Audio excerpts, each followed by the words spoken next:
Vanuit de hoofdstad van Friesland, Radio dichterbij. Radio Mercurius. Het komende uur kunt u luisteren naar Heerlijkheden uit het verleden. Samenstelling en presentatie, Sjoerd Schilstra. Luisteraars, welkom bij dit extra uur Heerlijkheden uit het verleden. Vandaag vinden de laatste uitzendingen plaats van uw lokale omroep Mercurius. 12 jaar lang heb ik dit programma hier mogen presenteren en dat heb ik met heel veel genoegen gedaan. Het is heel jammer dat wij de licentie net meer hebben en we moeten eens oer aan.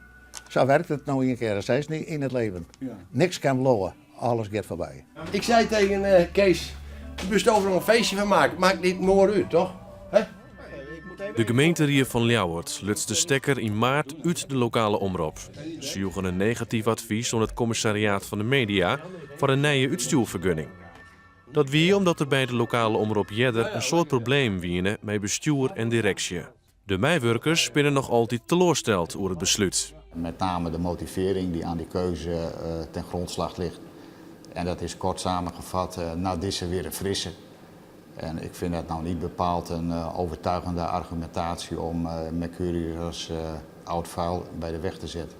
Vergeet niet, er wordt meer dan 30 jaar lokale omroepradio eigenlijk min of meer aan de kant zetten.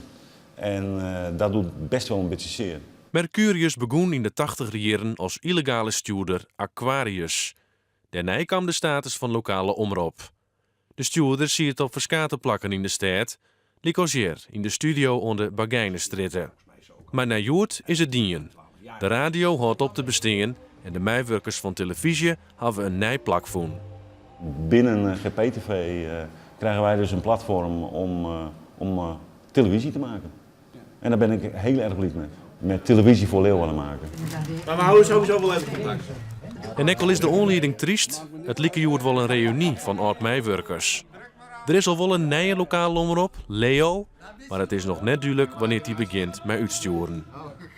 Hoe mooi wil je de aarde bezongen hebben?